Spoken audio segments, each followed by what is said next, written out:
Olá, meus queridos, minhas queridas, sejam muito bem-vindos a mais um encontro conosco aqui na pós-graduação em Direito Tributário do Legale. E dando continuidade ao nosso estudo, às nossas análises, hoje nós começamos a falar de alguns tributos de formas mais específicas. Então, a partir da aula de hoje, a gente vai falar especificamente de algumas naturezas, de alguns tributos. Nós falamos até aqui de forma geral, de forma ampla dos princípios, falamos de forma ampla das características, de regras que são aplicáveis a todos os tributos, seja no que tange ao lançamento, seja no que tange às causas de suspensão, extinção e exclusão. A gente falou até aqui de forma ampla e genérica de todos os tributos, porque essas regras que nós vimos até agora, elas serão replicadas, serão aplicáveis aos tributos que nós vamos começar a analisar a partir de agora. Na aula de hoje, a gente vai falar sobre taxas e preços públicos. Nós já mencionamos as taxas quando nós falamos lá no começo do nosso curso sobre as espécies tributárias. Mas naquela aula nós falamos sobre as 5 grandes espécies tributárias: taxas, impostos, contribuições sociais e os empréstimos compulsórios. Essas figuras, contributos de melhoria nós também falamos, esqueci de falar aqui, mas enfim, quando a gente olha para essas figuras todas, e nós falamos lá no começo do curso, foi para dizer, olha, nós temos aqui essas 5 espécies tributárias. Dali em diante nós falamos de tudo aquilo que guarda relação com todas as 5 espécies tributárias, e a partir de agora a gente começa a falar dos tributos de formas mais específicas. Hoje, onde nós trataremos de preços públicos e taxas, a gente vai olhar para essas figuras e enxergar onde tem, onde não tem natureza tributária, mas a partir de agora a gente começa a analisar de forma mais específica e para a gente começar a tratar desse tema, eu quero começar com você conceituando taxa. Então, vamos partir da análise da figura da taxa a partir de agora. Quando nós pensamos em taxa, eu gosto de conceituar a taxa dessa forma como está na sua tela, como sendo um tributo que remunera a contraprestação de serviço público, que seja específico e divisível, ou que decorram de poder de polícia prestada de forma efetiva, ou colocado à disposição do contribuinte, o chamado uso potencial, que não possuam nem fato gerador, nem base de cálculo próprios de quaisquer dos impostos que a Constituição já prevê, já estabelece. Olhando para esse conceito aqui, a gente já consegue separar algumas características específicas da taxa. Por quê? Ela fala para a gente aqui que a taxa é um tributo que remunera uma contraprestação. Daqui a gente já tira a lição de que taxa é um tributo contraprestacional.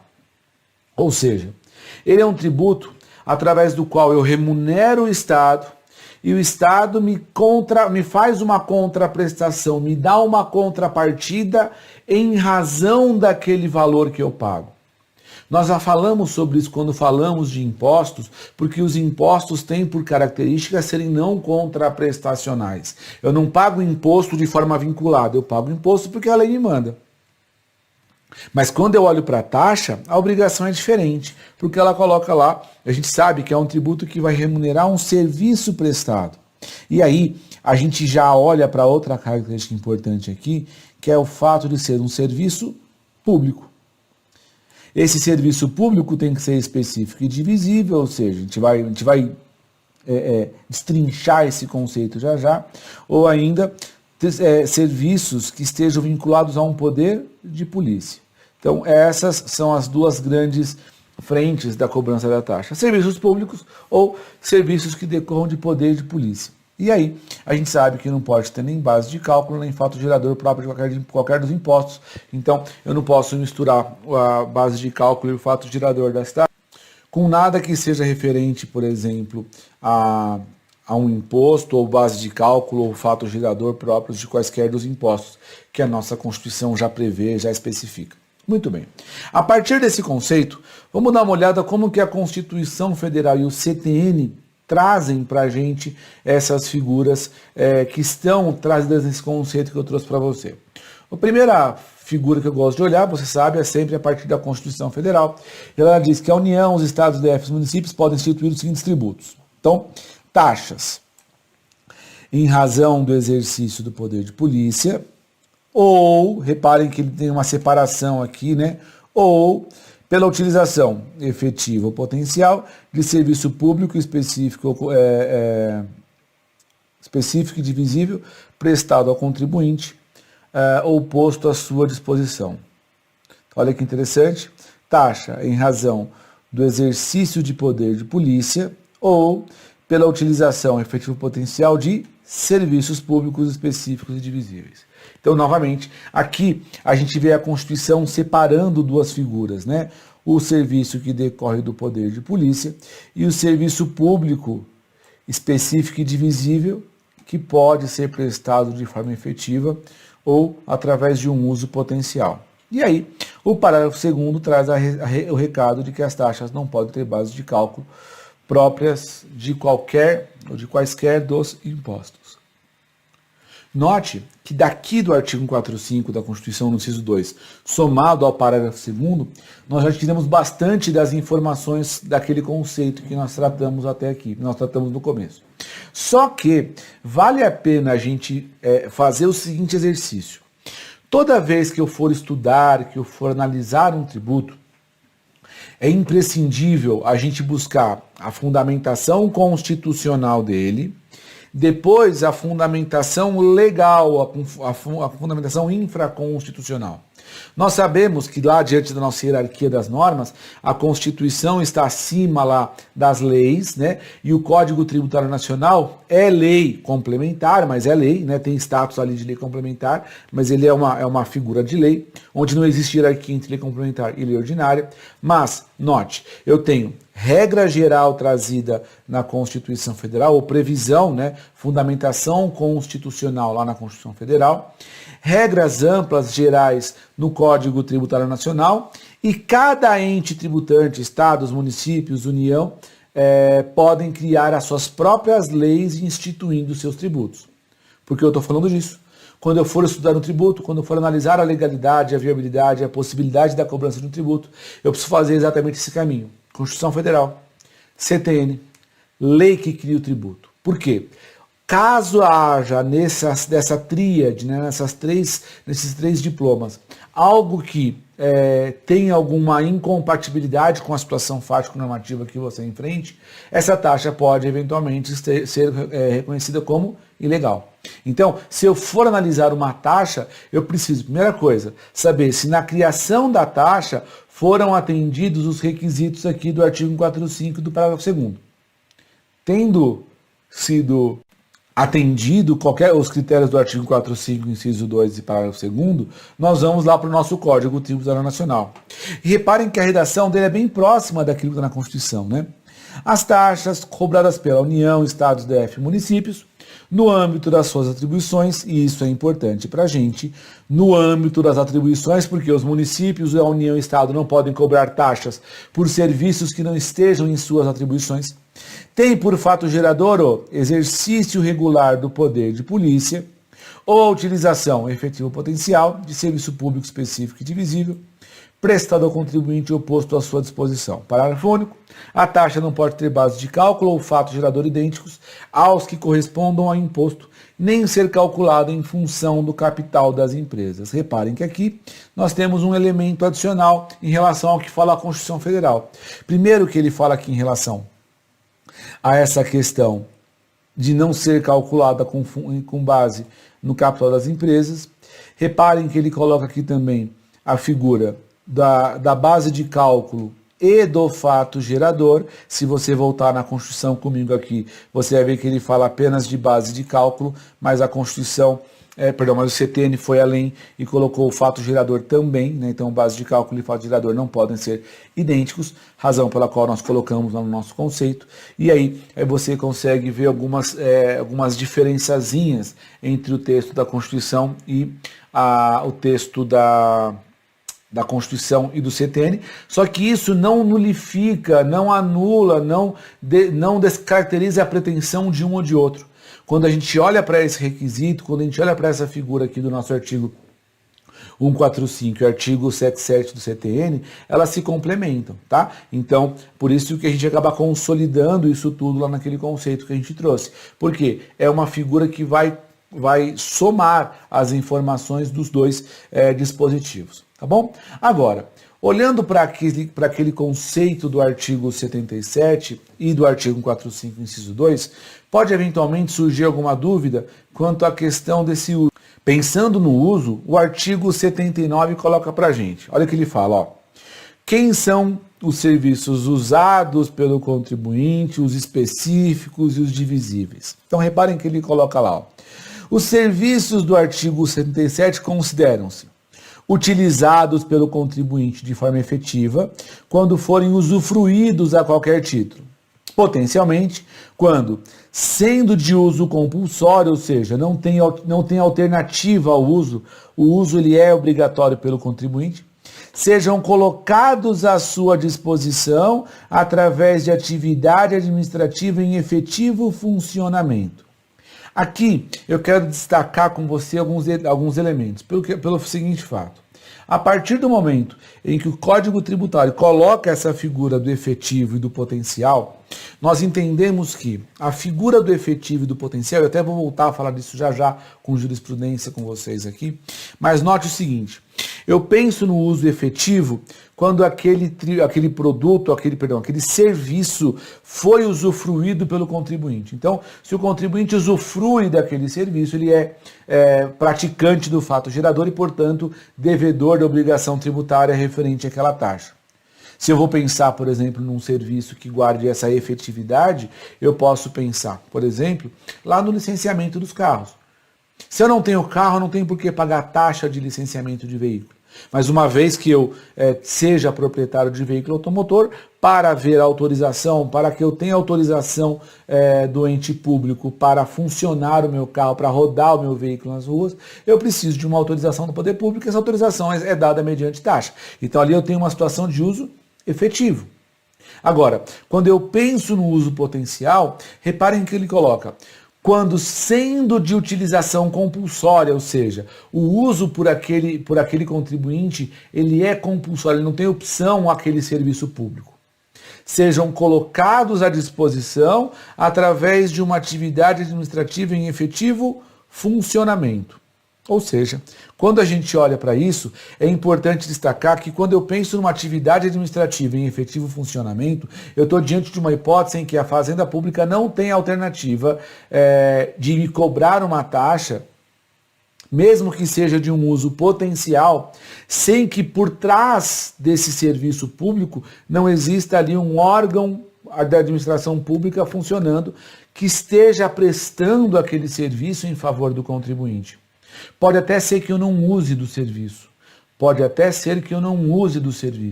mas sendo um serviço colocado à disposição de uso compulsório, mesmo que eu não me valha daquele serviço, eu estou obrigado a fazer o pagamento da taxa, considerando que a Fazenda Pública está ali a prestar o serviço público.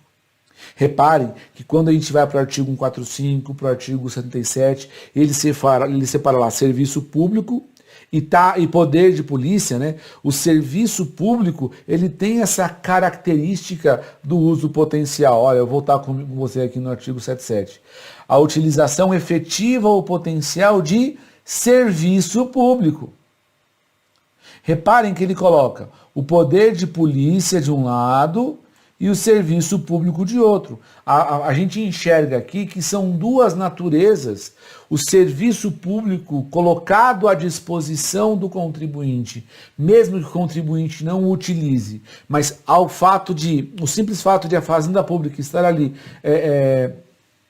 fornecendo aquele serviço, já autoriza a cobrança, que é o uso potencial, que nós vimos agora no artigo 79. E a figura do poder de polícia, que é a fiscalização, ela já não tem essa cara, né? Porque quando eu volto aqui, fato gerador, o exercício regular do poder de polícia. Então, havendo ali a prestação de um poder de polícia, a gente vai ver, vai enxergar a possibilidade, sim, da cobrança das nossas taxas, tá?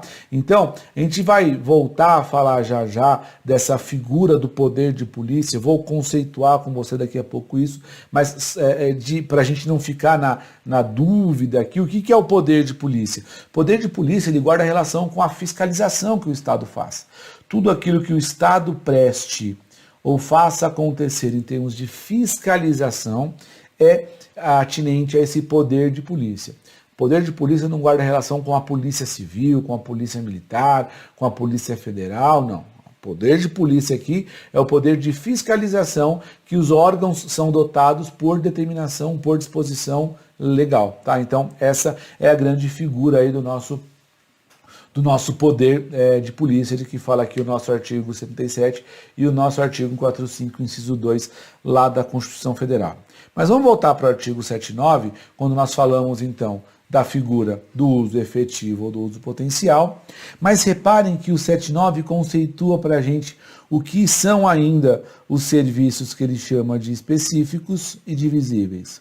E aí ele coloca específicos quando possam ser destacados em unidades autônomas de intervenção, de utilidade ou de necessidade pública.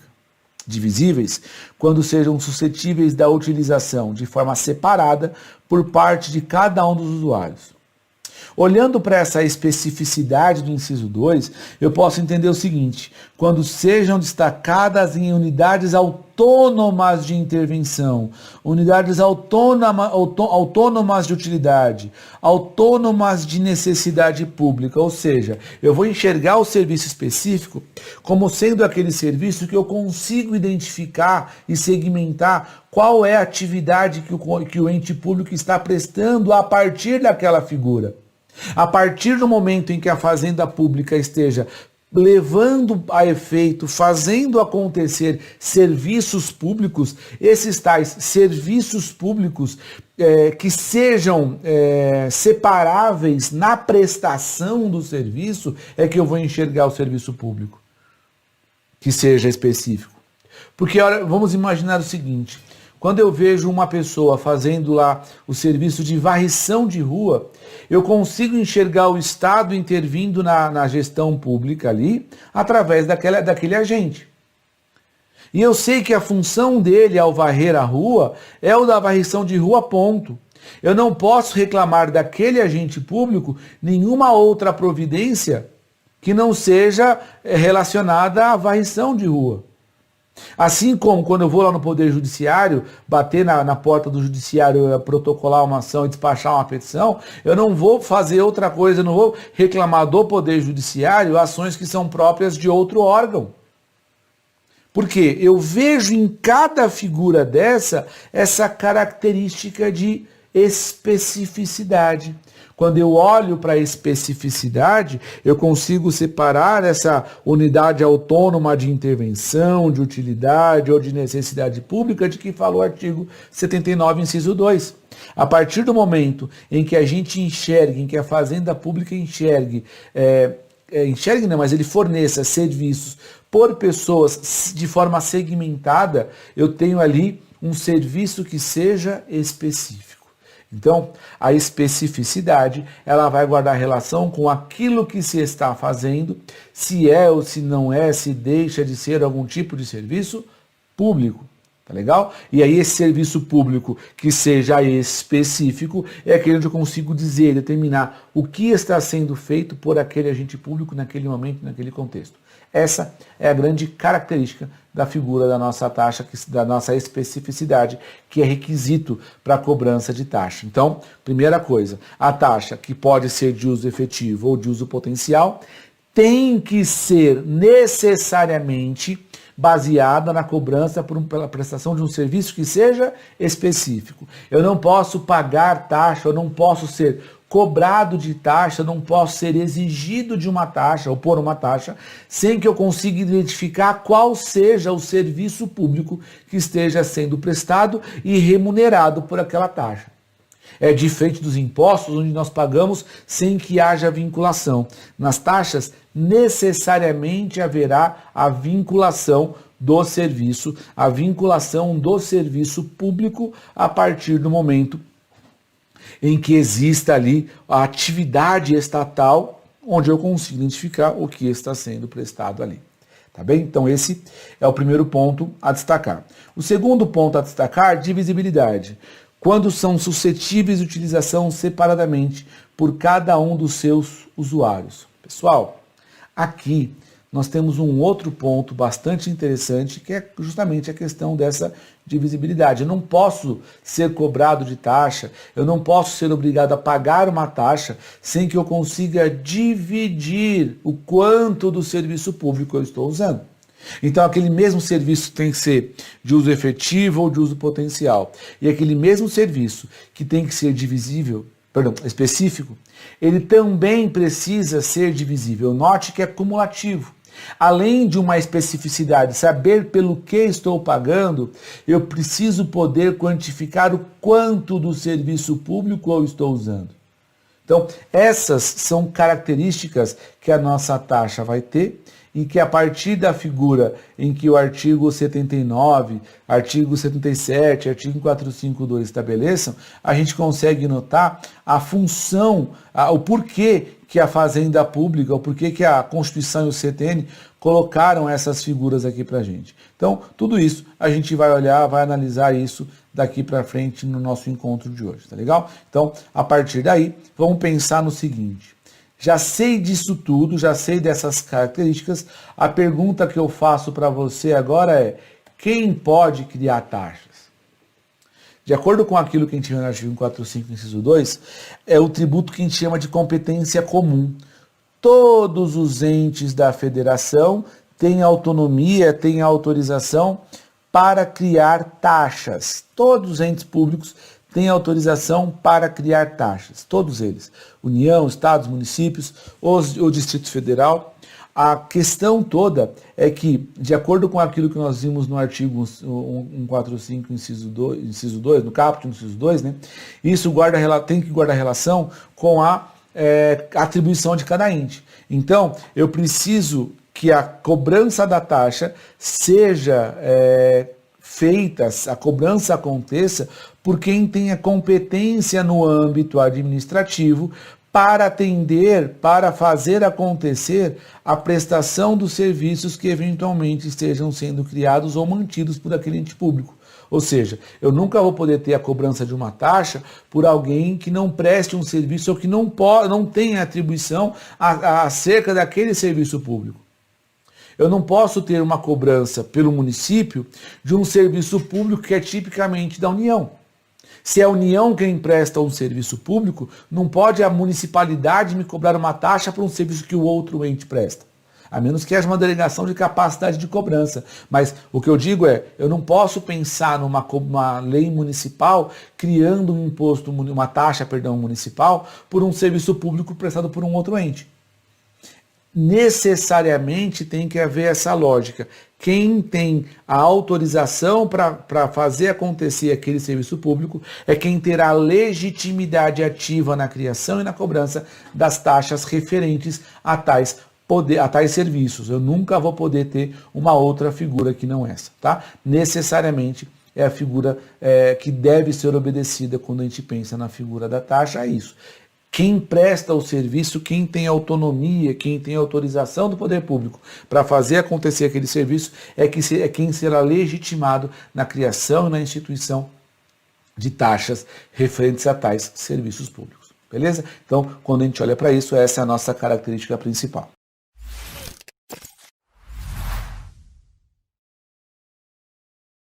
Agora, quando a gente pensa nas características todas de acordo com aquilo que nós vimos, a gente vai enxergar justamente aquele caráter retributivo que eu mencionei mais cedo. Eu pago a taxa pelo serviço. Eu estou remunerando o ente público, remunerando o Estado, remunerando a União, o município, pelo serviço que ele está prestando ali naquele momento. Então, seja qual for o tipo do serviço, eu estou ali para isso, né? A taxa está ali para isso, né? Para justamente remunerar e financiar esse serviço público que está sendo mantido ali pelo ente público. A ideia da especificidade da divisibilidade guarda relação com isso, justamente para que não haja o pagamento por alguém que não seja destinatário de um determinado serviço. Essa acaba sendo a grande ideia aí da figura da taxa. Só que, vamos notar o seguinte, eu falei para você que a figura da taxa, ela tem essa natureza de retribuição, e aí você pode falar, pô, mas eu já não pago os impostos para isso? Pessoal, essa pergunta é interessantíssima, porque se você for analisar sem a análise constitucional, não seria possível. O que aconteceu? A Constituição Federal e o CTN instituem a figura da taxa com essa natureza, com essa característica retributiva de que fala que nós estamos falando aqui, porque a partir do momento em que a Fazenda Pública crie obrigações para a lei, cria obrigações para a Fazenda Pública, todas as despesas gerais da União, dos Estados e municípios serão financiados pelos dinheiros dos impostos.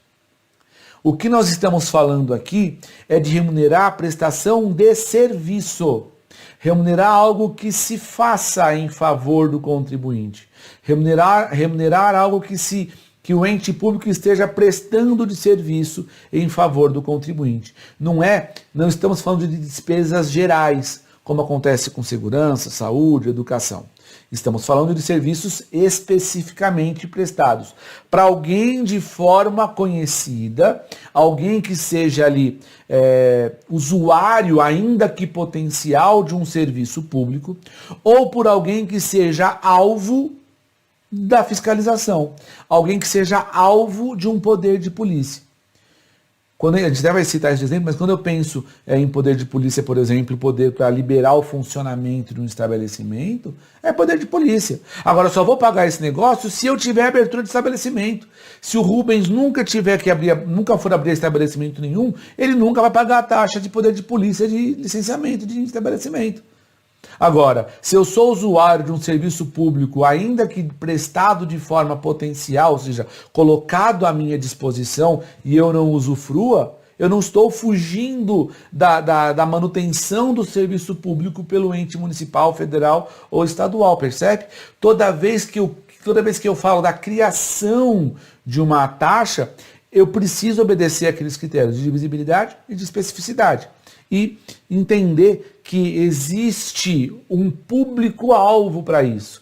Eu crio a taxa para remunerar um serviço público que seja específico, que seja divisível. Mesmo que seja de uso potencial, mas existe uma identificação exata, possível e concreta do que está sendo prestado e a quem esse serviço está sendo prestado.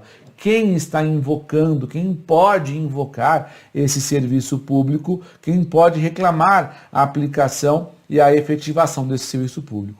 Essa acaba sendo aí o grande ponto de característica, e por isso que eu não posso dizer que o dinheiro que é pago a título de taxa deveria ser financiado pelos impostos. São figuras distintas.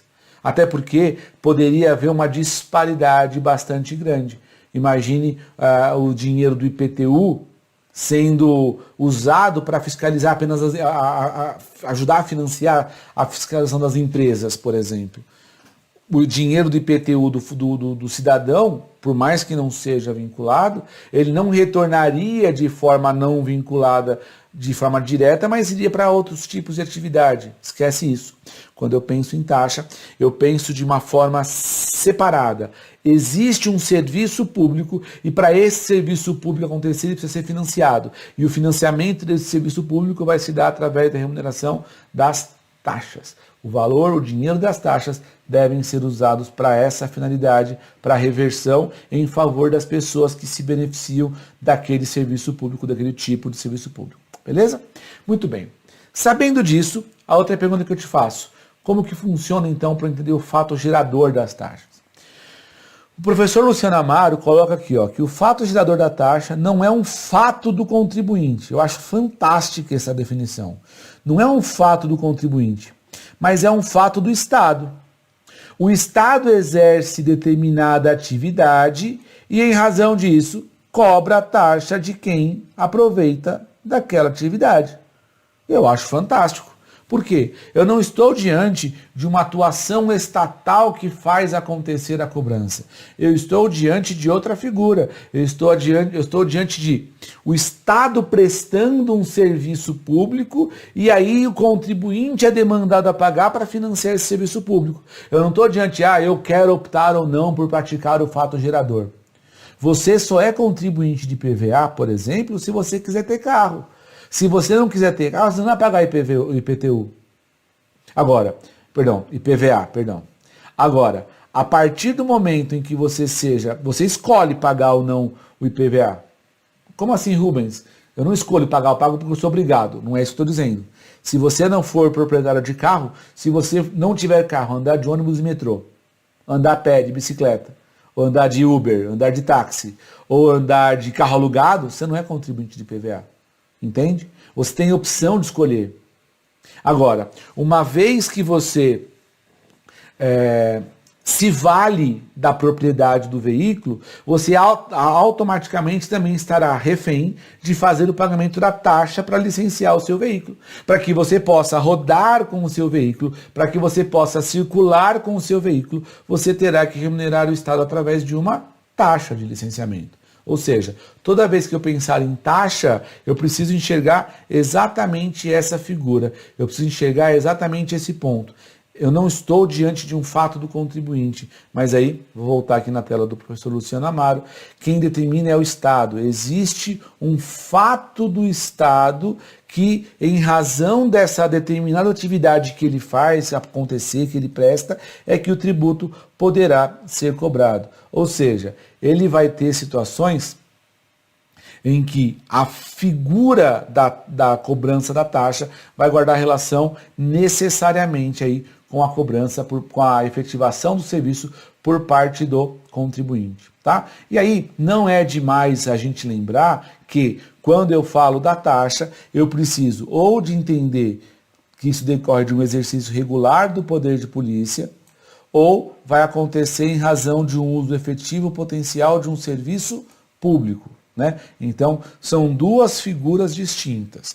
Exercício regular do poder de polícia, fiscalização, esse é o fato tributável, né? A Fazenda prestando um serviço de poder de polícia, ou colocando um serviço público à disposição do contribuinte, também é outro fato tributável através da taxa. Então note que a partir do momento em que eu enxergue aqui esse fato do Estado, esse fato do Estado vai se dar através de ou um exercício regular do poder de polícia, ou um uso efetivo potencial de um serviço prestado. Então, por isso que eu falei para vocês agora há pouco, são duas as figuras que nós vemos quando enxergamos isso. Ou um serviço público, algo que o Estado esteja fazendo de forma específica e divisível, mas a todos, ou um poder de polícia, algo vinculado à fiscalização, que é referente aí às pessoas que demandam esse poder de polícia de alguma forma. Então, o que faz nascer o fato gerador da taxa acaba sendo necessariamente essa figura, a figura do serviço de poder, ou serviço ou do poder de polícia. Essa é a grande característica da figura da taxa quando a gente enxerga ela. Olha esse julgado aqui comigo, que fala da questão do fato gerador de taxa, e aqui ele fala de uma taxa cobrada por serviços administrativos. Então ele segue lá, né? Recurso extraordinário com agravo, Superintendência da Zona Franca de Manaus, SUFRAMA, cobrança de taxa de serviços administrativos instituídas a partir da Lei 9960/2000. Inconstitucionalidade. É inconstitucional o artigo 1º da Lei 9960, que instituiu a taxa de serviços administrativos, TSA, por não definir de forma específica o fato gerador da exação. Olha que legal. Foi reconhecida de forma inconstitucional a taxa, porque a taxa não dizia de forma clara qual era o fato gerador da exação, qual era o fato gerador do serviço ali que estava em sede de cobrança.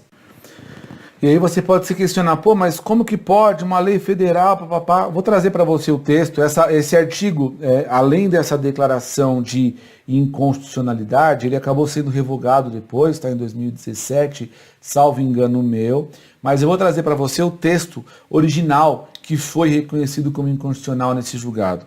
Olha como a lei trazia de forma genérica essa informação, sem especificar nada. Então lá dizia, é instituída a taxa de serviços administrativos TSA, tendo como fato gerador o exercício regular do poder de polícia ou utilização efetiva ou potencial de serviço público específico e divisível, prestado ao contribuinte ou posto à sua disposição pela SUFRAMA. A questão é, qual? Qual serviço? Qualquer coisa que a SUFRAMA faça, ela pode cobrar? Como é que é? Eu não tenho aqui nesse texto um dispositivo que me dê clareza em qual seja o serviço público.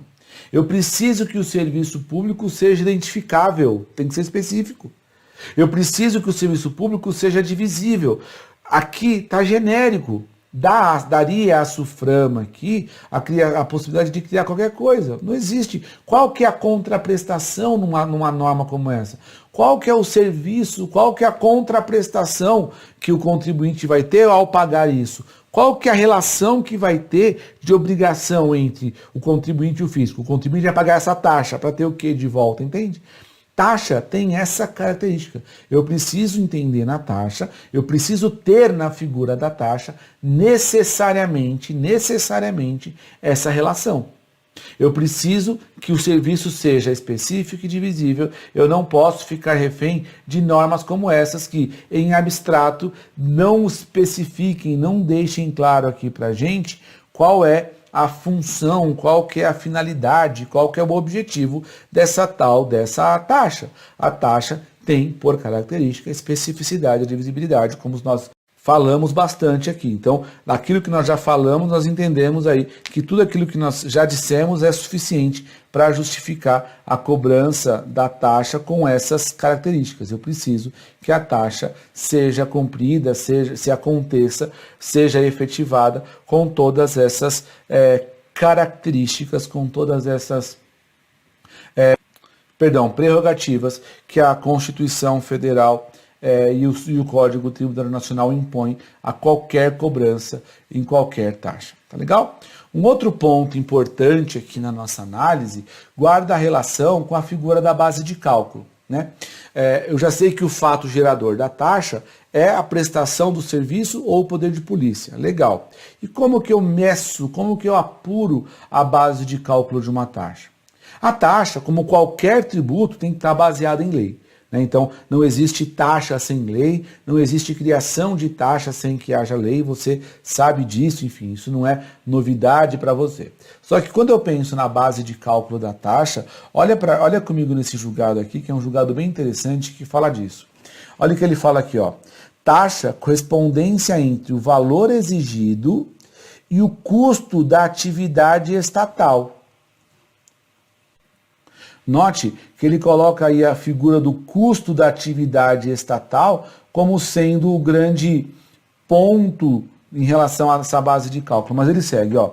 A taxa, enquanto contraprestação de uma atividade do poder público, não pode superar a relação de razoável equivalência que deve existir entre o custo real da atuação estatal referida ao contribuinte e o valor que o Estado pode exigir de cada contribuinte. Considerados, para esse efeito, os elementos pertinentes às alíquotas e às bases de cálculo fixadas em lei. Se o valor da taxa, no entanto, ultrapassar o custo do serviço prestado ou o custo do serviço posto à disposição do contribuinte, dando causa, assim, a uma situação de onerosidade excessiva que descaracterize a relação de equivalência entre os fatores referidos, custo real do serviço de um lado e o valor do contribuinte de outro, configurar-se-á, então, quanto a essa modalidade de tributo, hipótese de ofensa à cláusula vedatória inscrita no artigo 154, que é o nosso princípio do não confisco. Agora, olha que decisão interessante essa. O ministro vai na linha aqui de que eu preciso ter, na cobrança do valor do contribuinte, uma relação de equidade entre aquilo que eu tenho na cobrança, aquilo que eu estou sendo cobrado por parte do fisco, e aquilo que custa o serviço público. Então, se eu penso, por exemplo, numa taxa de serviço público, como, por exemplo, a taxa de coleta de lixo, por exemplo, o que nessa linha de raciocínio se quer compreender é que, se a prefeitura gasta 10 milhões por ano a título de remuneração nos contratos de limpeza de coleta de lixo, aquilo que ela arrecada dos munícipes a título de taxa de lixo não se poderia ser em nada superior a esse custo esse custo do serviço público. Não vou nem falar de custo de aquisição, mas o custo do serviço em si, né? Por mais que seja um serviço, digamos, terceirizado, o ente que tem competência para criar taxa é o município, não é o particular. O particular não vai cobrar nada de mim, porque a quem compete a limpeza pública é o município. Então o município, vamos imaginar que ele faça um contrato de licitação, né, em razão de uma licitação, faça a contratação de uma empresa para fazer esse serviço de coleta, e ela cobre 10 milhões ao ano. A rigor, a municipalidade pode receber dos seus munícipes também os mesmos 10 milhões de reais ao ano a título de taxa. Você entende a ideia? Então, quando a gente olha para esse julgado, ele é interessante porque ele vai fixar para a gente essa condição de equidade entre aquilo que eu tenho na cobrança do tributo, aquilo que eu tenho na efetivação da cobrança do tributo, versus aquilo que eu tenho ou venho a ter na cobrança por parte do contribuinte. Então, o custo do serviço versus a cobrança do contribuinte. Havendo uma relação de onerosidade excessiva pelo ente público em desfavor do contribuinte, aí ele coloca, isso seria passível aí, ou nós poderíamos reconhecer como sendo uma hipótese aí de onerosidade excessiva, e poderíamos até invocar aqui o princípio do não confisco. Essa é a ideia principal em relação a esse ponto, a esse quesito aqui de que fala de que interpretamos, né, essa figura aqui da base de cálculo da taxa, tá legal? Então, a taxa deve ter por base de cálculo o custo do serviço público. Eu penso, inclusive, que essa mesma relação não se aplica apenas para o serviço público. Se você pegar, peguei errado aqui. Se você pegar aqui, ele fala para a gente aqui, ele está analisando aqui essa taxa sob a ótica da figura do serviço, né? Então, se você pegar aqui, ele fala, taxa, prestação do poder público, não pode superar a razoável equivalência entre o custo e o valor que o Estado pode exigir de cada contribuinte. Muito bem. E ele fala aqui, sempre serviço, ele não está falando de taxa de poder de polícia. Mas quando eu penso, por exemplo, vou dar um exemplo para você que pode ser interpretado de forma dupla. Por exemplo, o serviço prestado pela Polícia Federal quando da emissão de passaportes. Quando a Fazenda Pública confere à Polícia Federal a fiscalização e a emissão dos passaportes, eu enxergo assim, existe uma prestação de serviço, porque a Fazenda Pública está fornecendo um documento para o contribuinte, mas também existe ali naquela relação um poder de polícia, que é a fiscalização. Não é todo mundo que pode ter o seu passaporte emitido. Aquela pessoa, por exemplo, que tem um passaporte bloqueado, que não pode sair do país, ela não vai ter o seu passaporte emitido e, se tentar sair, vai ser bloqueado. É um poder de polícia, é um poder de fiscalização que acaba envolvendo ali a relação contribuinte e fisco também. Só que não é só isso, entende? Existe o serviço de elaboração, o serviço de confecção do documento para que eu possa ter ali o meu documento sair do país. Então existe ali um serviço, que é a confecção, elaboração daquele documento, e também tem o poder de polícia atinente à fiscalização, referente à possibilidade da emissão ou não daquele documento. Nesse caso, eu também remunero o Estado. Então eu pago lá 200 e tantos reais hoje, se eu não me engano, num passaporte, aquilo é uma taxa.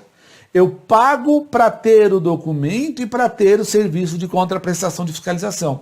Em tese, aqueles 200 e poucos reais que se pagam na emissão de um passaporte, eles não são pagos, eles são pagos para remunerar o custo que a Polícia Federal tem na emissão dos documentos. A estrutura tecnológica, o instrumento, né, a parte documental, o papel que imprime ali aquele documento, tudo aquilo ali acaba sendo para a gente uma figura de custo, né? E esse custo é o que acaba sendo refletido na taxa que se paga pelo serviço público. Quando eu penso ali numa taxa judiciária, eu pago uma taxa para ajuizar uma ação. Toda ação judicial, se a pessoa não for beneficiada da justiça gratuita, vai pagar a taxa judiciária. É uma taxa.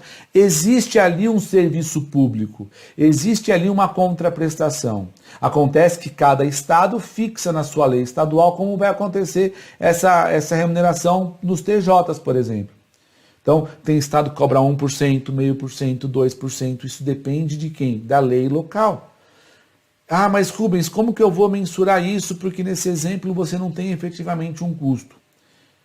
Quando você cobra 1, 2, 3, 0,5% do valor da causa, você está colocando aquela taxa em favor do Poder Judiciário que vai acabar sendo financiado ali, boa parte dele, por conta da contraprestação do serviço público prestado pelo nosso Poder Judiciário.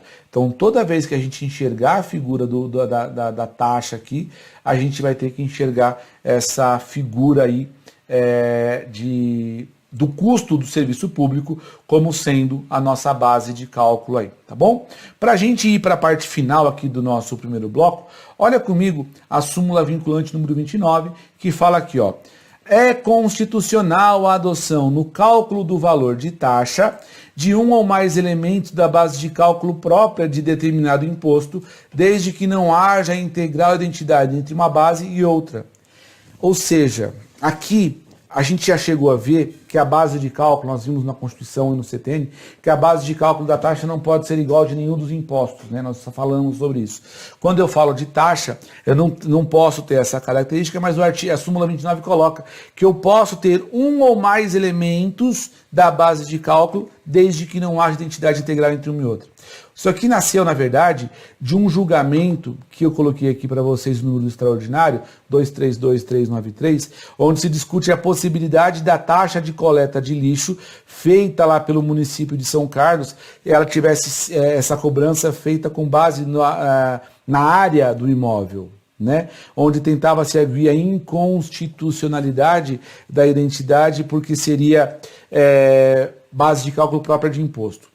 A gente sabe que o imposto, o IPTU, ele é cobrado com base no valor do imóvel. O valor do imóvel só vai ser apurado mediante a área, né? Eu preciso da área do imóvel para apurar, é um dos elementos que eu uso para chegar no valor do imóvel. Então, o valor do imóvel, o valor venal do imóvel é a base de cálculo para o IPTU. O que eu não poderia jamais é ter uma taxa de lixo calculada com base no valor venal do imóvel.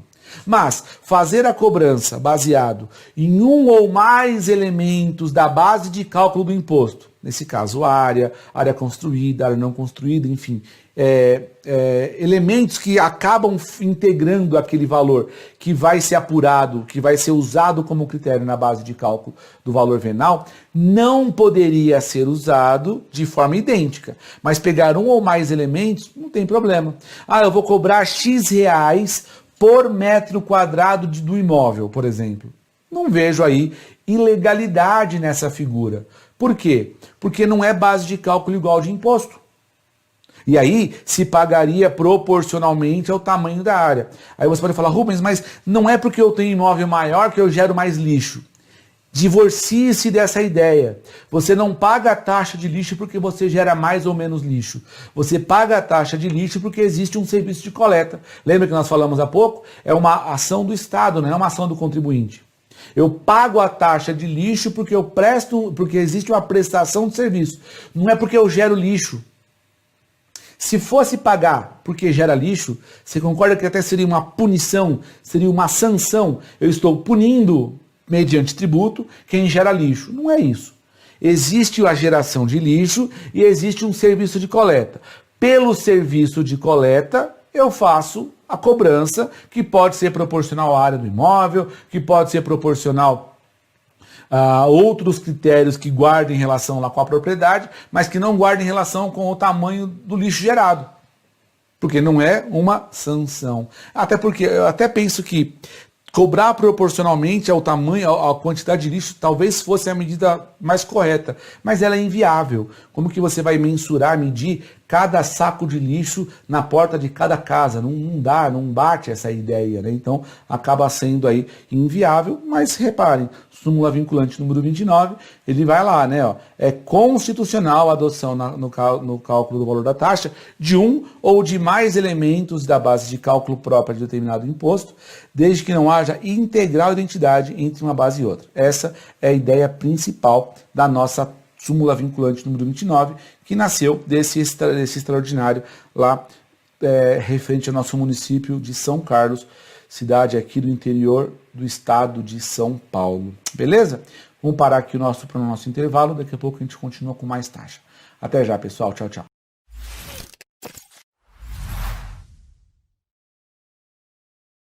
Muito bem, pessoal, vamos voltando aí do nosso intervalo, vamos continuar analisando aqui a taxa. Eu quero, nós já falamos da base de cálculo da taxa, né? Agora vamos falar especificamente acerca da taxa de serviço, né?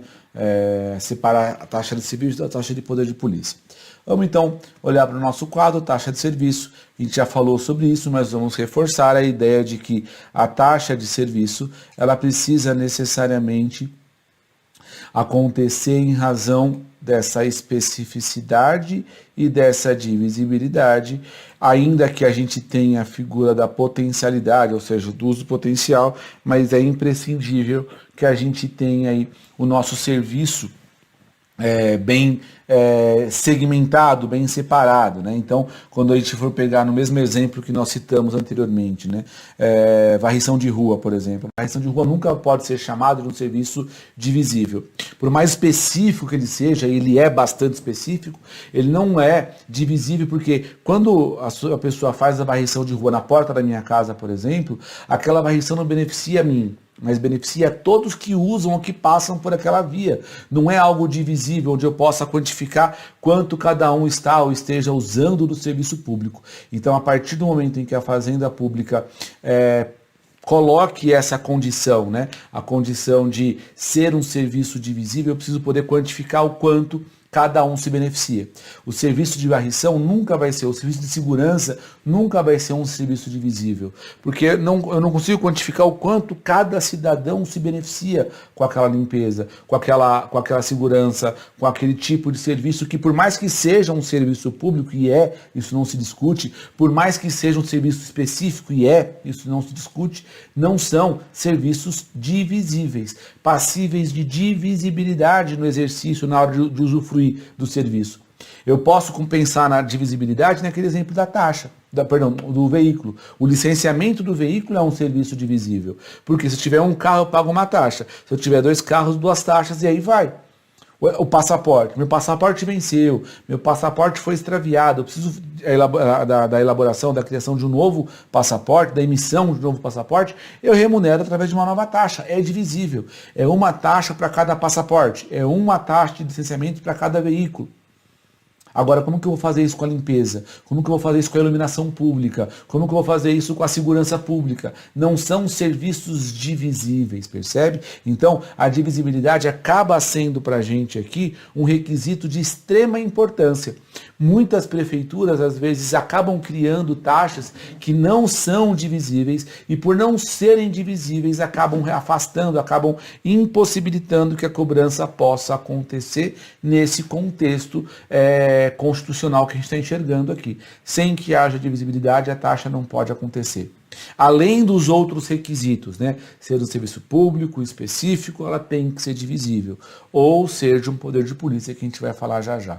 Então, quando a gente olha para essa especificidade, essa divisibilidade, a gente tem lá no próprio Código Tributário Nacional, né? Essa separação da especificidade quando possa ser destacado em unidade autônoma, ou seja, eu consigo identificar o que está sendo prestado, divisível quando eu posso separadamente usufruir ou medir quanto cada usuário está usando, quanto cada usuário está se beneficiando daquele serviço público. Agora note, quando eu penso na taxa de serviço, a gente tem o serviço prestado de forma efetiva ou de forma potencial.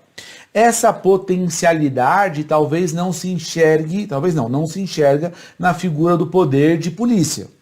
Eu vou falar agora do poder de polícia e no final do poder de polícia eu vou pegar um julgado que a gente consegue enxergar essa diferença para as duas figuras, tá bom? Para a gente fazer essa mudança do serviço, da taxa de serviço para a taxa de poder de polícia, é imprescindível a gente se socorrer da redação do artigo 78 do CTN. A gente não leu ele ainda, porque ele fala especificamente do poder de polícia. Lá diz, considera-se poder de polícia a atividade de administração pública que, eu acho interessantíssimo esse conceito, limitando ou disciplinando o direito, limitando ou disciplinando o interesse, limitando ou disciplinando liberdade, ou seja, aquele poder, aquela atividade da administração que, ou limitando isso, ou regulando isso tudo, ou disciplinando isso tudo, regula a prática de um ato ou regula a abstenção de um fato. Ou seja, regula como se faz alguma coisa ou quando se deixa de fazer alguma coisa em razão de interesse público no que tange a, aí vamos mudar a caneta aqui, para a gente grifar, no que tange a segurança, no que tange a higiene, no que tange a ordem, aos costumes, à disciplina e à produção do mercado, ao exercício de atividade econômica pendente de concessão da autorização do poder público, à tranquilidade pública, ao respeito à propriedade, aos direitos individuais ou coletivos. Aqui eu posso enxergar o seguinte, aquilo que o Estado faz limitando ou disciplinando o meu interesse para eu, por exemplo, montar um restaurante. Então eu tenho que estar de acordo com as questões de higiene. No que eu quero abrir lá um bar, será que aquilo guarda relação com a ordem, por exemplo, para que se obedeça à lei do silêncio, por exemplo? Será que estão preenchidos todos os requisitos sanitários, né, no caso da higiene, e de prevenção de incêndio, por exemplo, no que tange à segurança? Será que quando o Inmetro ele vai lá e vai fiscalizar a empresa para saber se a empresa está produzindo aquele determinado produto, um brinquedo, alguma tinta, qualquer coisa, dentro dos padrões de regularidade, ela está fazendo isso, regulando o ato ou a abstenção de fato no que tange à produção, por exemplo? Atividades econômicas que dependam de concessão, por exemplo, a manipulação de alimentos. Existe lá uma autorização do poder público que permite que a minha empresa possa vender um determinado alimento. E isso depende de uma autorização lá da vigilância sanitária, por exemplo. Então perceba, o poder de polícia, ele engloba um montão de coisa que envolve atividade estatal, ou seja, uma atividade, uma ação por parte do agente público, e essa ação por parte do agente público esteja aí garantida, esteja ali protegida pela efetivação dessa previsão, pela efetivação dessa prática, no sentido de que, a partir do momento em que o agente público, em que a norma, perdão, ela preveja essa autorização, tem ali um agente público que dê autorização, que dê permissão, que legitime ou autorize toda a consecução dessas atividades pela empresa, ou pelo contribuinte, ou pela pessoa que está se valendo ali do poder de polícia. Então, quando eu penso no poder de polícia, eu preciso enxergar isso tudo, eu preciso enxergar a atividade estatal lastreada numa lei, no sentido de aplicação da fiscalização, no sentido de consecução da fiscalização. Quando a empresa recebe lá uma taxa de funcionamento, quando a empresa recebe lá uma taxa para emissão de um dado alvará, de uma autorização de funcionamento, tudo isso acaba enquadrando-se aqui no conceito da taxa referente ao chamado poder de polícia. Essa é a nossa grande questão, esse é o nosso grande ponto quando a gente olha para a figura do poder de polícia ou para a taxa referente ao poder de polícia. Vamos dar uma olhadinha no parágrafo único do artigo 78, que ele fala lá: considera-se regular o exercício do poder de polícia quando desempenhado por órgão competente, nos limites da lei aplicável, com observância do processo legal e tratando-se de atividade que a lei tenha como discricionária, sem abuso ou desvio de poder.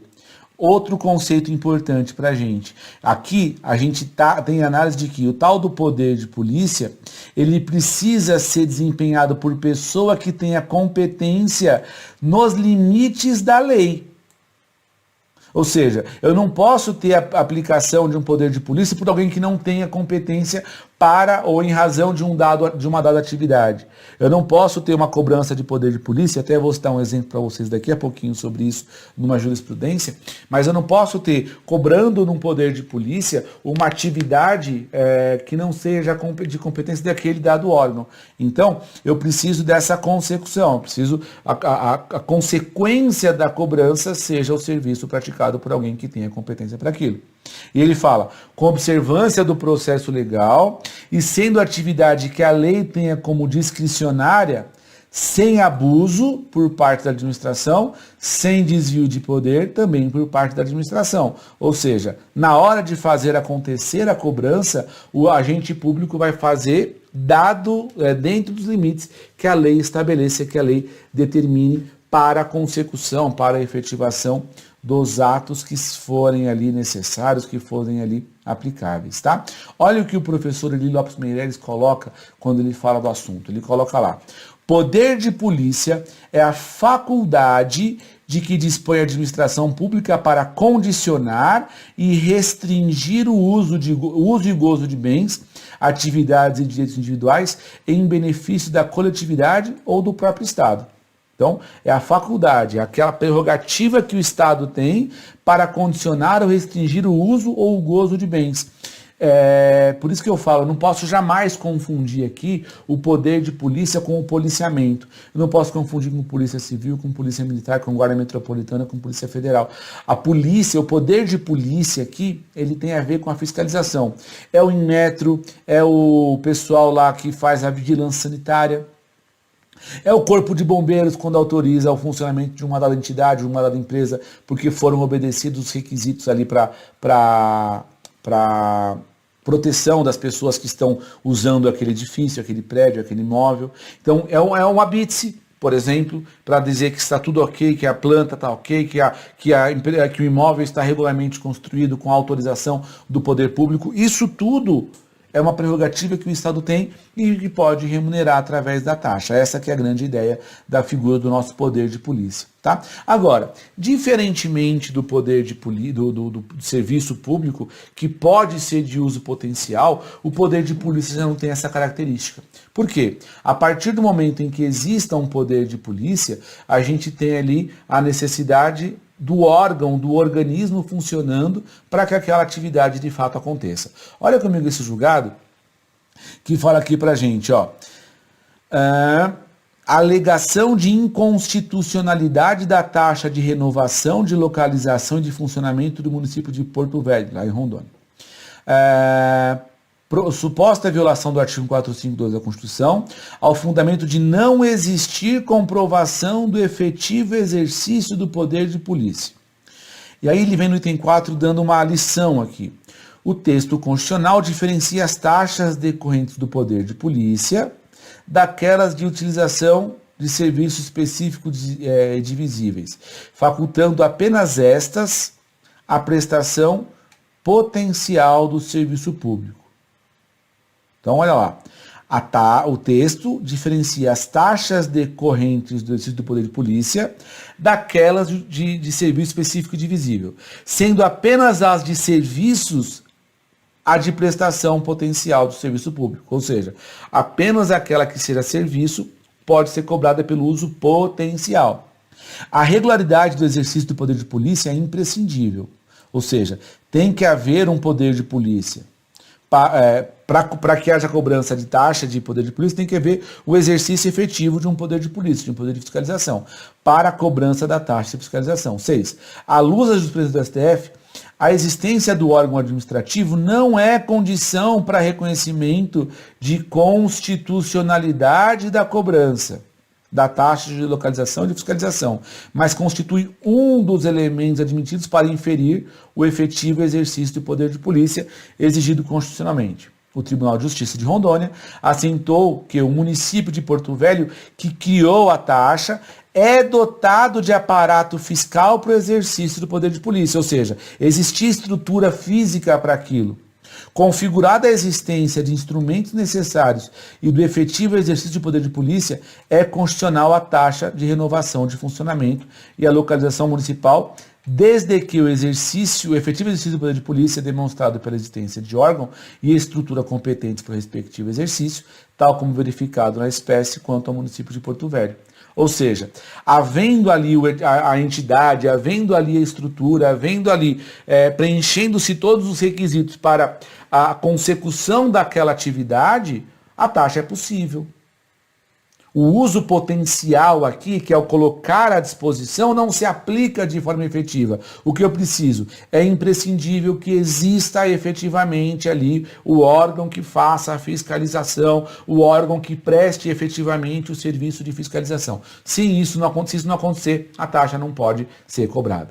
Tá legal? Essa é a ideia quando eu penso no poder de polícia. Tem que ter o órgão que fiscalize. Pode até ser que o órgão não me visite, mas se o órgão existe, se o órgão está ali prestando o serviço, ainda que ele faça uma fiscalização remota, por exemplo, a taxa é devida, porque existe um aparato que vai ser financiado pela remuneração da taxa.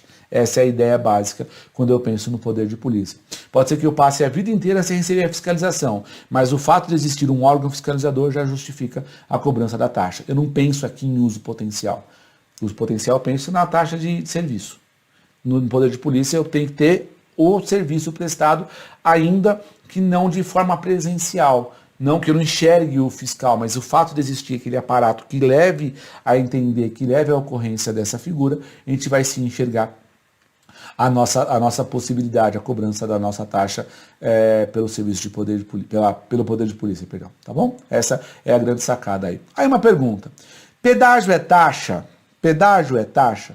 Pessoal, pedágio é cobrado pela efetiva utilização de rodovias conservadas pelo poder público, cuja cobrança está autorizada pelo inciso 5, parte final do artigo 150 da Constituição. Não tem natureza jurídica de taxa, mas sim de preço público, não estando a sua substituição, consequentemente, sujeita ao princípio da legalidade estrita, ação direta julgada improcedente. Isso daqui é importante porque, antes disso, quando nós tínhamos especialmente aquelas estradas que eram mantidas pelo poder público, havia um entendimento no STF de que era taxa. A partir do momento em que as rodovias passaram a ser privatizadas, houve essa mudança, porque o dinheiro que nós pagamos para as concessionárias nos pedágios não é dinheiro para o Estado, é dinheiro para a concessionária. E aí a concessionária não tem legitimidade, não institui tributo algum, né? Ela pode até estar vinculada a um tipo de legalidade ali com o Estado, em termos de correção, etc. Vai estar vinculada a um contrato de concessão com toda certeza, mas não é um ente público. O fato do dinheiro ir para o caixa da concessionária descaracteriza aquela figura como tributo. Então, hoje, o entendimento é de que não é taxa porque não é tributo, não é dinheiro colocado na mão do Estado, é dinheiro colocado na mão de outras figuras e não o nosso Estado aí, tá legal? Então, esse é o primeiro ponto aqui. Segundo ponto que eu queria destacar com vocês em relação a isso. Aí eu vou pegar outros exemplos. A figura, por exemplo, da nossa chamada taxa de lixo. Pessoal, taxa de lixo é a taxa cobrada exclusivamente em razão do serviço de coleta e remoção e tratamento de resíduos sólidos ou destinação de lixo e resíduos de imóveis, não viola o artigo 452. Súmula vinculante do nosso STF. Por que isso aqui é importante? Para que você entenda que, a partir do momento em que a Fazenda Pública estabelece aqui para a gente um serviço de coleta, por mais que eu não gere lixo, é isso que eu já falei para você um pouco mais cedo, por mais que eu não gere lixo, eu não vou ter ali um tributo cobrado para me punir. Eu vou ter ali um tributo cobrado para remunerar o serviço público de coleta e destinação de resíduos sólidos. Essa é a ideia principal da taxa de lixo. Então, eu não posso vincular ao lixo gerado, mas ao serviço de coleta. E reparem que a súmula deixa claro, a taxa, ela quando for cobrada em razão do serviço público de coleta, em razão do serviço público de remoção e tratamento e destinação de lixo, não é inconstitucional.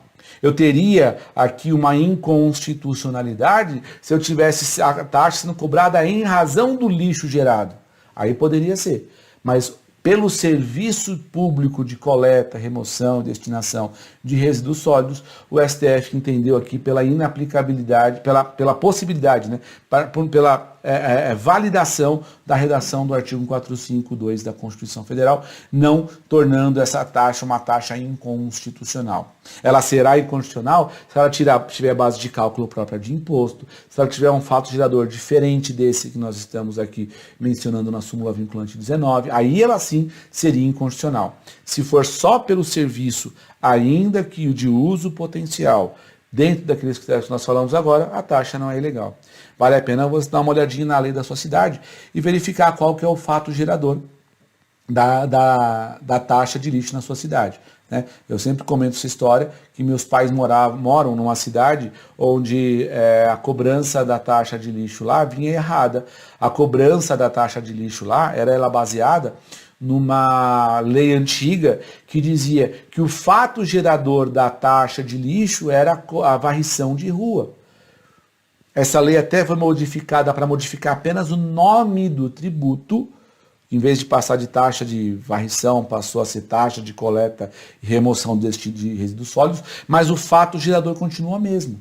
Então, eu não posso fazer a cobrança da taxa de lixo com um fato gerador diferente de coleta e destinação de resíduos sólidos. Essa é a ideia básica da nossa súmula vinculante. Qualquer coisa diferente disso, aí eu poderia suscitar eventual ilegalidade, eventual inconstitucionalidade da cobrança. Tá? Olha comigo mais uma tela aqui. Taxa de limpeza pública, olha o que foi falado. Essa corte foi um entendimento de que, no sentido de que da inconstitucionalidade da cobrança da taxa de limpeza pública, uma vez que não há individualização dos serviços postos à disposição ou prestados. Sim, se não há individualização, eu não posso cobrar taxa de algo que não seja divisível, é o critério básico da nossa taxa de lixo, né? Então a taxa de limpeza pública não poderia acontecer. Iluminação pública, súmula vinculante 41. O serviço de iluminação pública não pode ser remunerado por taxa, por óbvio, né? Por que por óbvio? Porque quando eu olho para a taxa de iluminação, o poste está lá. Quem se beneficia do poste? Todo mundo. Ah, mas está bem na porta da minha casa. Dane-se. A prefeitura não pode cobrar taxa de iluminação porque aquele poste não ilumina a minha casa, ele ilumina a rua, que atinge, que beneficia a todos os usuários, sem nenhuma distinção. Ou seja, a gente tem ali necessariamente que observar o critério básico de divisibilidade do serviço público. Isso é condição para a gente enxergar a taxa aí, tá bom? Então esse é um outro ponto. Um outro exemplo aqui que eu quero tratar com você é a taxa de segurança pública, né?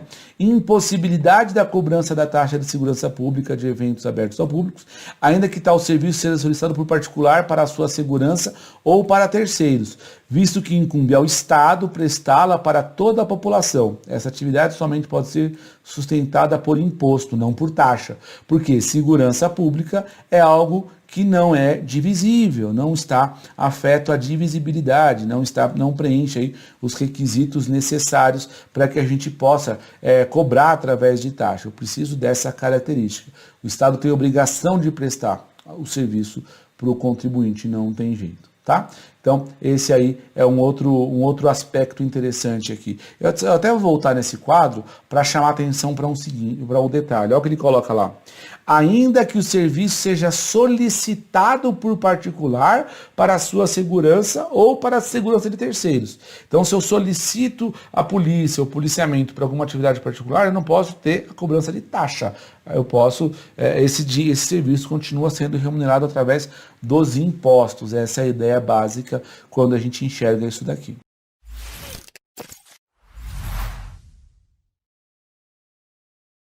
E aí uma última figura que eu queria dividir com vocês, que é extremamente interessante também ver como que as prefeituras são criativas, para não falar outra coisa, é a taxa de combate a incêndio. Pessoal, taxa de combate a incêndio por prefeitura é uma das bizarrices mais interessantes que nós vemos, porque quando eu penso de combate a incêndio, a primeira pergunta que eu me faço é: qual que é o serviço público relacionado a um combate a incêndio? Qual que é o serviço público na prevenção do incêndio? Pode falar, mas é manter lá o corpo de bombeiros, manter lá o caminhão funcionando, a manutenção dos equipamentos. A pergunta é: a prefeitura tem alguma autonomia em relação a isso? Qual que é o serviço que a prefeitura presta em relação a isso? Olha o julgado aqui na tela. Taxa de combate a incêndio, inadequação constitucional. Descabe introduzir no cenário tributário como obrigação do contribuinte taxa visando a prevenção e o combate a incêndios, sendo imprópria a atuação do município em tal campo. Gente, o município não tem autonomia. Se a gente volta lá na nossa análise anterior, eu fiz com você aqui uma comparação, onde a gente faz exatamente em relação à figura, cadê? Deixa eu achar aqui o artigo que eu queria mostrar para você. Aqui, a competência. Considera-se regular o poder de polícia quando o desempenho pelo órgão competente nos termos da lei aplicável, com observância do processo legal, tratando-se de atividade que a lei tem como discricionária, sem abuso de desvio de poder. O que a prefeitura tem a ver com a prevenção de incêndio? O Corpo de Bombeiros é um órgão vinculado à Polícia Militar, que é do Estado, ou que são dos estados. Ela não pode ter interferência, não tem Corpo de Bombeiros municipal. Não existe autonomia, não tem legitimidade municipal para isso. Então, cobrar a taxa de prevenção de incêndio acaba sendo aí um exemplo de bizarrice. Bizarrice por quê? Porque a gente não pode ter a cobrança desse tributo pelas prefeituras. Não existe legitimidade. E reparem que ali o STF chancelou e retirou essa possibilidade. Tinha a prefeitura cobrando esse negócio. E aí a prefeitura vai lá, cobra um tantinho por mês ou um tantinho por ano, que a gente às vezes paga porque é mais barato pagar do que discutir, só que a hora que você coloca no pacotão é um valor gigantesco de tributo pago indevidamente pelo cidadão. Então, cuidado, a legitimidade da taxa aí, ela passa por entender isso. Além de não ter legitimidade aqui nesse contexto, a gente entende que a taxa não pode ser usada para remunerar esse tipo de figura, porque não tem nem divisibilidade.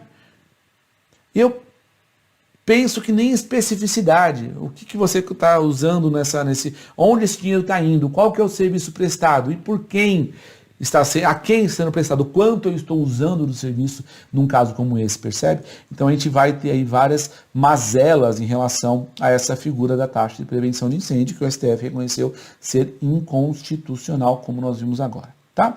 Agora, falado isso tudo das taxas, vamos fazer uma separação. Até já comecei a fazer isso em algum momento, mas separar o que é a taxa de preço público. Quando eu penso em serviço público não vai ser remunerado só por taxa. Eu também tenho a possibilidade de remunerar o serviço público pela via da tarifa.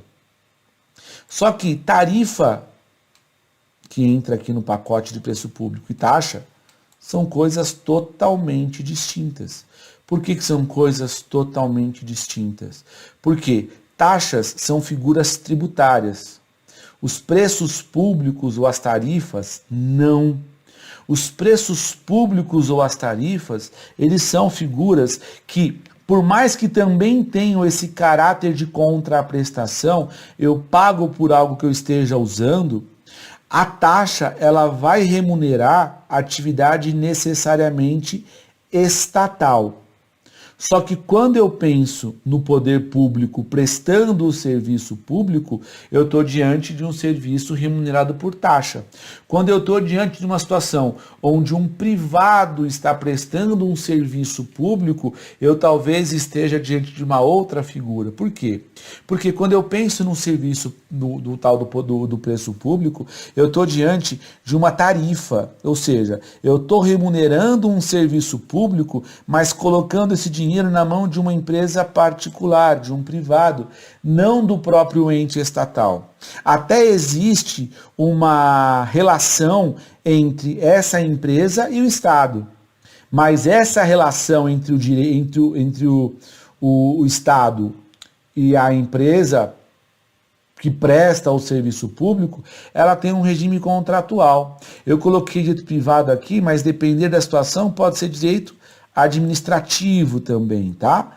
Aí vai depender de algumas outras características. De toda forma, eu quero que você saque comigo o seguinte: quando eu penso no dinheiro que eu pago para as concessionárias de serviço público, eu posso pensar em energia elétrica, eu posso pensar em pedágio, eu posso pensar, em alguns casos, em fornecimento de água e tratamento de água e esgoto.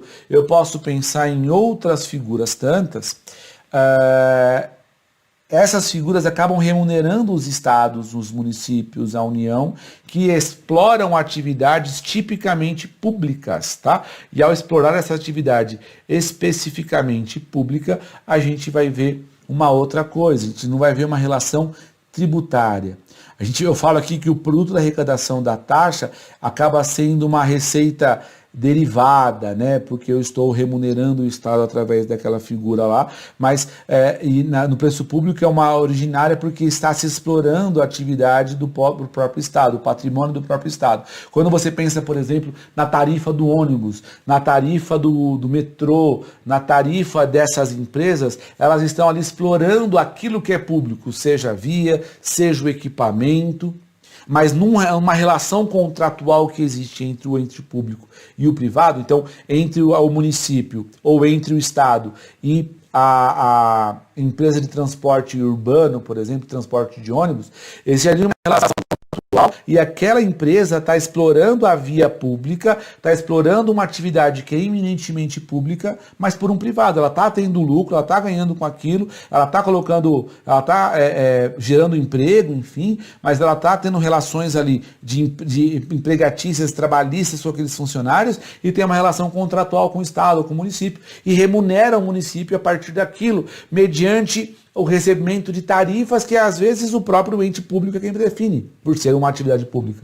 Então, a prefeitura é quem define o pedágio, a tarifa do ônibus, o Estado é quem define a tarifa do ônibus, o Estado é quem define a tarifa de pedágio, a União é quem define a tarifa de pedágio, dentro dos limites contratuais com aquela entidade que explora aquela atividade privada, aquela atividade pública, através de um privado. E aí eu pago aquela tarifa, ou pago aquela figura, e aquilo não tem natureza tributária. Aquilo, a relação que existe entre, vamos imaginar, eu, concessionária de serviço, não, eu, Estado, e concessionária de serviço público. Eu, com o Estado, tenho relação tributária, eu, com a concessionária, tenho uma relação de direito privado. A concessionária comigo tem relação privada e a concessionária com o Estado tem uma relação privada / administrativa. E aquilo que ela paga para o Estado, seja qual o nome que tem, aquilo não é tributo. Ela até será tributada também pelas suas receitas, que é outra coisa. Mas aquela relação com o Estado ou com o ente concedente é outra figura. É uma relação contratual / administrativa. Essa figura não tem natureza tributária. Então, nem aquilo que ela paga pela remuneração que ele vai dar ao órgão detentor daquele serviço que está concedendo para a concessionária não tem natureza tributária, nem aquilo que eu pago para a concessionária tem natureza tributária. Aquilo que eu pago diretamente para o Estado tem natureza tributária e aquilo que aquela concessionária paga para os entes públicos em razão da sua atividade é que terá natureza tributária. Tá claro? Então, Não podemos misturar a figura de taxa e de preço público. Olha comigo a súmula 545 do nosso STF, ele fala lá, preços de serviço público e as taxas não se confundem, porque estas, diferentemente daqueles, são compulsórias e têm a sua cobrança condicionada à prévia autorização orçamentária em relação à lei que as instituiu. Então note que a gente tem aqui uma observação própria sumulada acerca disso.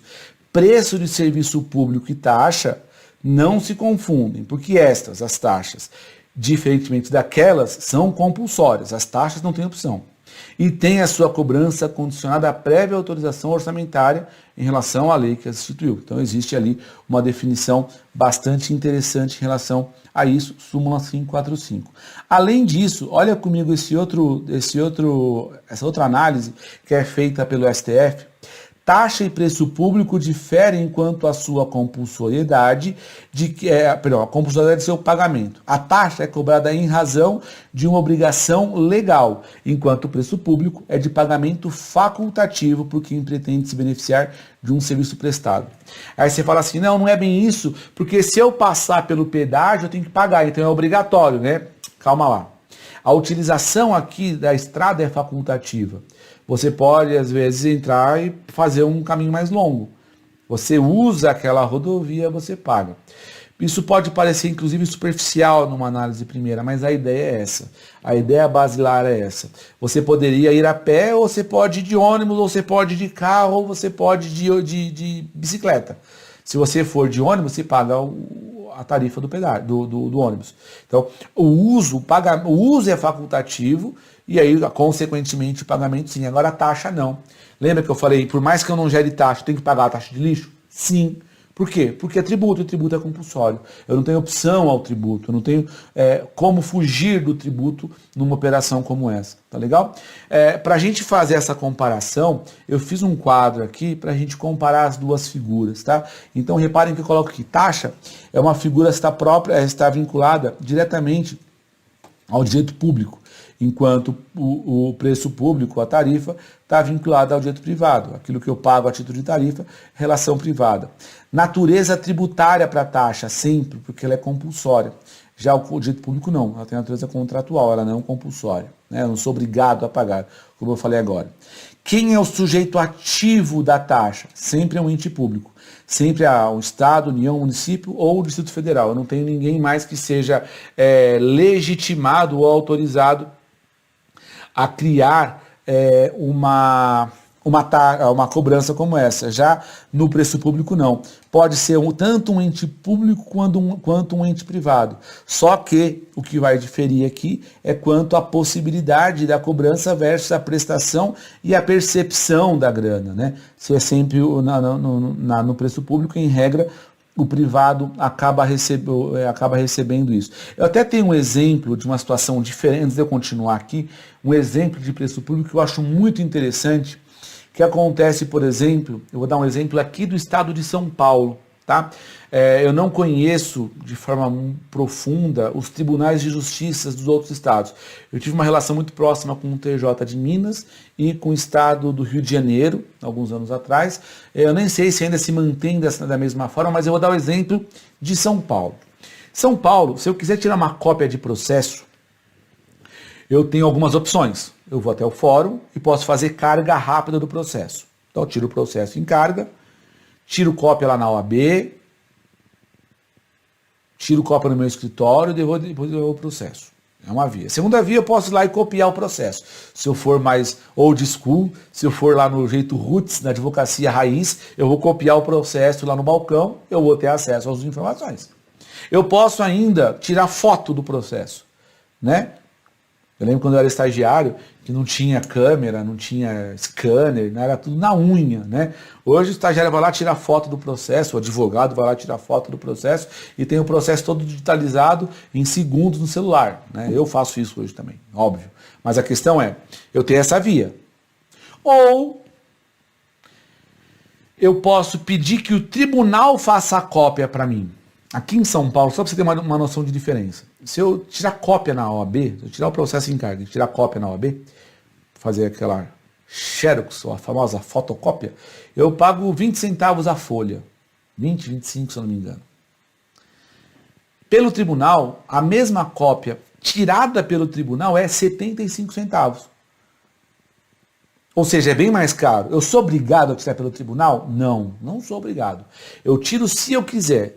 Se eu quiser que o Estado tire, que o tribunal tire a cópia para mim, eu pago 75 centavos. Se eu quiser tirar a minha cópia, eu pago 20. Se eu quiser tirar foto do celular, eu não pago nada. Se eu fizer anotar, eu não faço nada. Se eu tirar encargo e fazer a cópia no meu escritório, eu não vou gastar nada. Mas eu tenho opção. Então perceba, se fosse uma taxa, eu não teria essa opção. O serviço ele tem que ser usado, né? Então eu posso pensar aqui nesse exemplo, até um ente público, nesse caso do Tribunal de Justiça, poderia cobrar esse preço público da gente, né? É uma questão aí para a gente considerar, tá bom? Mas é um exemplo aí para a gente trabalhar.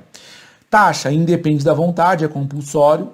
No preço público eu manifesto o meu interesse, nesse exemplo que eu te mencionei agora. A taxa pode ser cobrada em razão de utilização efetiva potencial, se for um serviço público. Aqui só pode ser cobrado o serviço efetivamente prestado, não vou pagar jamais um preço público por algo que eu não tenho usado, né? E está sempre sujeito aos princípios tributários, não está sujeito aos princípios tributários porque não é tributo. Então, está aí um grupo de informações ou de comparações entre o preço público e a tarifa, e a taxa, que a gente pode aí enxergar diferenças, né, bastante interessantes para a figura.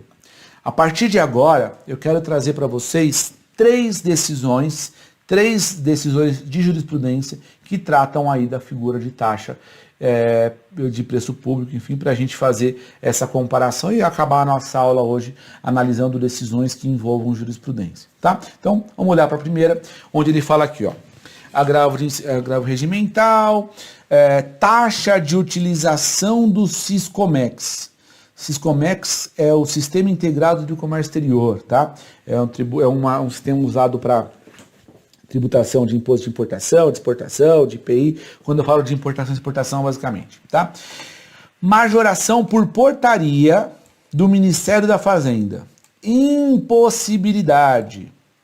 As razões de agravo são inaptas, não, eu quero aqui, ó, é inconstitucional a majoração da taxa de utilização do Sistema Integrado de Comércio Exterior, Siscomex, por meio de portaria do Ministério da Fazenda. Por quê? Porque é taxa. Portaria não obedece ao princípio da legalidade.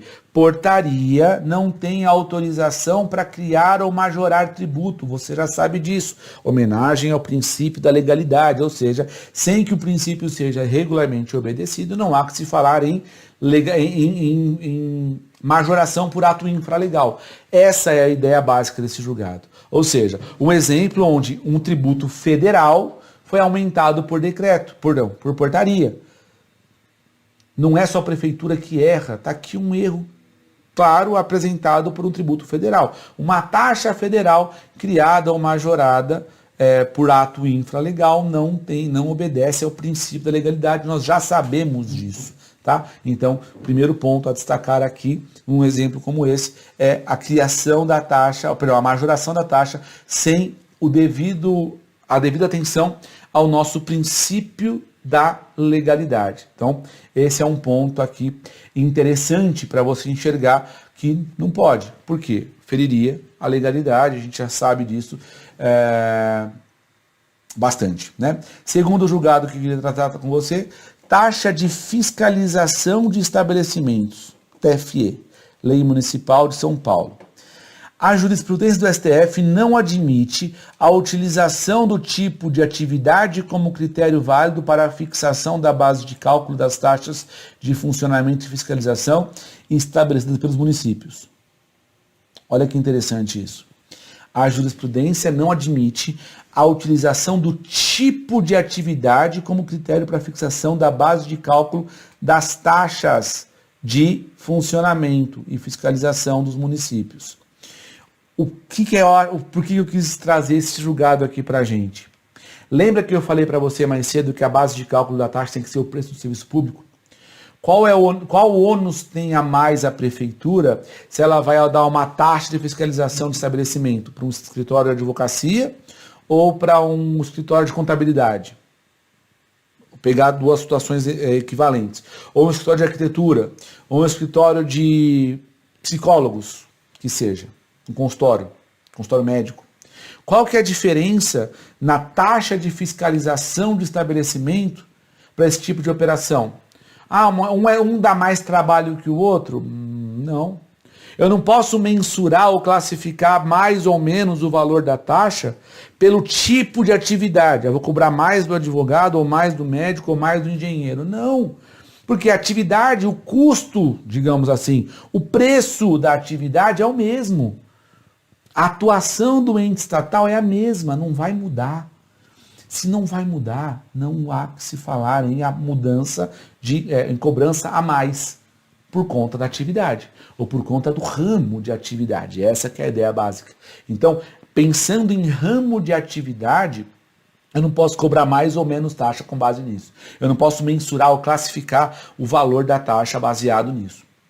Tá? Essa é a ideia básica. Então, reparem que esse julgado que eu trouxe para vocês aqui é extremamente recente, abril de 2018, e o outro, o anterior, era também de dezembro de 2018.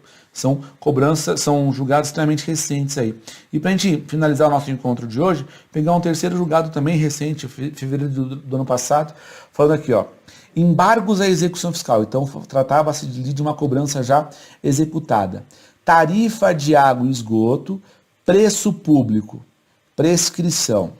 A execução fiscal que se refere aos presentes embargos foi ajuizada pelo Departamento Autônomo de Água e Esgoto para a cobrança da tarifa de água e esgoto de 94 e 98, cuja incidência se relaciona a imóvel da Rede Ferroviária Federal sucedida pela União. Olha que interessante, a União estava sendo executada aqui nesse caso. O egrégio STF, possui firme jurisprudência no sentido de que a cobrança pelos serviços de fornecimento de água e coleta de esgoto tem natureza jurídica de preço público e não de taxa, razão pela qual não se sujeita ao regime tributário. Nessa esteira de entendimento firmado pela Excelsa Corte, o STJ, no julgamento do RESP número tal, firmou o entendimento de que o prazo prescricional para execução fiscal que se pretende a cobrança de tarifa por prestação de serviço de água e esgoto rege-se pelo Código Civil. No caso, os débitos venceram entre 94 e 98 e a execução fiscal foi proposta em 2002, isto é, antes do prazo decenal, que é o que se aplica nesse caso aqui pelo entendimento do STJ, razão pela qual deve ser afastada a tese de prescrição. Olha que interessante. A tarifa de água e esgoto, pelo fato de ser tarifa e não ser taxa, não se sujeita ao regime tributário, aplicando-se a regra prescricional baseada no Código Civil e não no Código Tributário Nacional, por mais que seja a União o polo passivo dessa cobrança, já que era um débito dessa Rede Ferroviária Federal que foi sucedida pela União, a União, na condição de sucessor, assume o passivo tributário e tem que fazer o pagamento desse débito de água e esgoto havido pela Rede Ferroviária lá, obedecendo o prazo decenal. Não se aplica, nesse caso, o prazo tributário, o prazo quinquenal, que é aplicável para a matéria tributária. Tá vendo a diferença? Tarifa não é tributo. Se não é tributo, não paga, não obedece os princípios gerais de direito tributário, não obedece à prescrição tributária, inclusive. Não se rege pelos princípios tributários e não há que se falar de forma nenhuma em prescrição quinquenal, valendo a regra do Código Civil. Está aqui o julgado de janeiro, fevereiro de 2019, perdão, é isso? Fevereiro de 2019, consolidando esse entendimento aí pra gente, tá? Então, esse é um ponto, uma decisão que eu acho extremamente interessante, olhando para a figura da tarifa e não de um tributo, que é o nosso objeto aqui, tá bom? Fecho mais um encontro com você, deixando novamente os meus contatos para você sempre, caso queira falar comigo, Facebook, Instagram, e-mail, estou sempre à disposição de vocês, e é sempre um prazer trocar ideia com vocês. Tenho recebido bastante contato de alguns alunos aí, de São Paulo, de fora de São Paulo, gente da Bahia, gente do Paraná, gente do Rio Grande do Sul. É sempre um prazer ter contato com vocês, viu, pessoal? Precisando falar comigo, não guardem dúvida para você. Mande para cá, a gente vai batendo um papo sempre que possível, tá legal? Espero que estejam bem e protegidos em casa. Fiquem com Deus e até um próximo encontro. Tchau, tchau.